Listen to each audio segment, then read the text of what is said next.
morning, students. Hope you are okay, well and fine. So just read this question. It is based on synchronous motors, electrical machine 2. Read the question statement.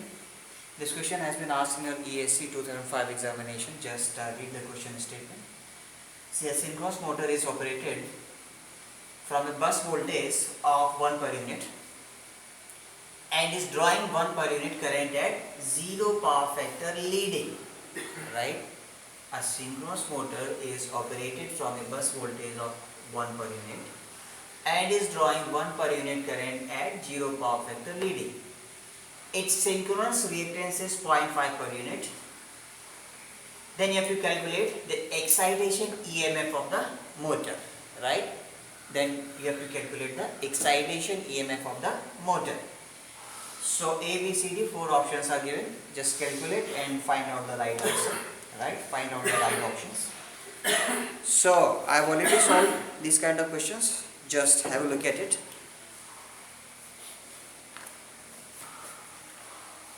You can also watch my earlier videos, okay?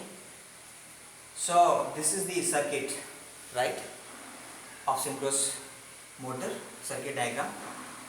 Vt is the terminal voltage and it is given as 1 per unit, right? Your synchronous reactance is given as 0.5 per unit, right? So since nothing is said about the armature resistance, so that means you have to take 0. Armature resistance you have to take 0 because nothing is said about that armature resistance. So that means he is basically ignoring the armature resistance and only inductive part will be there and the value is 0.5 per unit, right? IA is armature current. It is given as 1 per unit at 1 per unit. It is drawing 1 per unit current at 0 power factor leading. So that means armature current is equal to how much? It is 1 per unit. Magnitude is 1 per unit. And what is the angle? He is saying 0 power factor leading. So 0 power factor means what is the power factor angle? Cos phi is equal to 0, phi is equal to 90 degree, right? And now tell me what is the sign of this angle?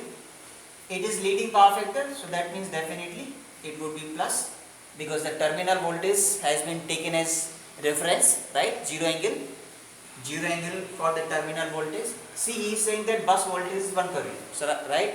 So that means it can be infinite bus also with the magnitude 1 per unit and angle 0, right? So always and always whenever you draw the phasor, you should take terminal voltage as a reference. That means draw the terminal voltage with 0 degree angle, right?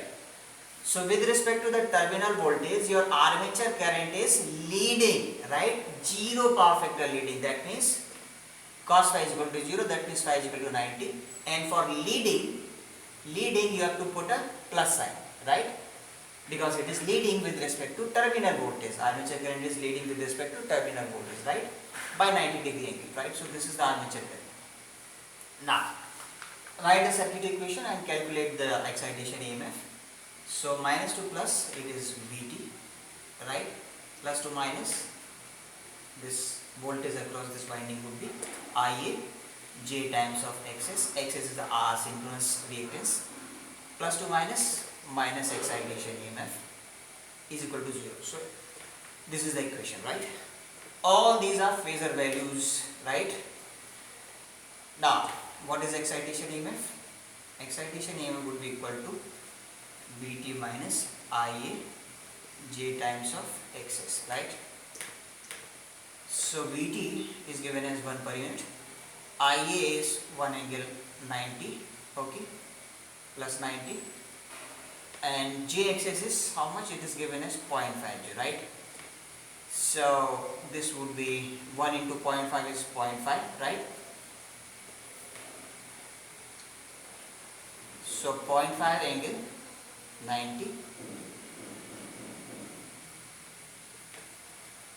So here real part is 0, that means he is ignoring armature resistance. So angle would be 90 degree, right? So A plus JB, right? Real part A is 0. So angle would be equal to tan inverse B by A. That means 0.5. This angle would be 90 degree, right? So here 1 minus 0.5 into 1 is 0.5, and here 90 plus 90, these two angle would be added, would become 180. You can solve further.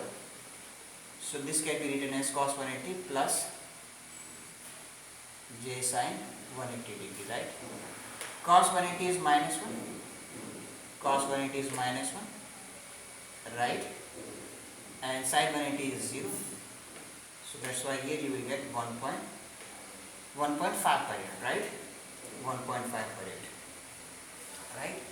So only real part you will get, right? So that means you can also write it the angle 0 per unit, right? Because imaginary part is 0, right? So this is the answer. So your option B is correct. Option B is correct. B for Bombay is the correct answer. This is the answer.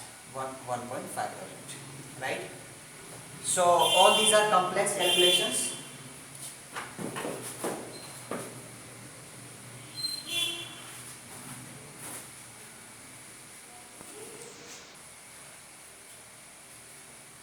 So all these are complex calculations. So you can solve these calculations using Casio FX 991 ES Plus. See this is one of the best calculator available in the market, right? It is capable of performing even complex hyperbolic functions, right? So purchase this calculator. I have given some videos how to do calculation with this calculator. It is FX 991 ES Plus, right? You can purchase this calculator. So it is one of the best calculator, right? So all the complex calculation can be done very easily using this calculator, right? FX 991 ES Plus Casio. Thanks for watching. Just like this you can practice.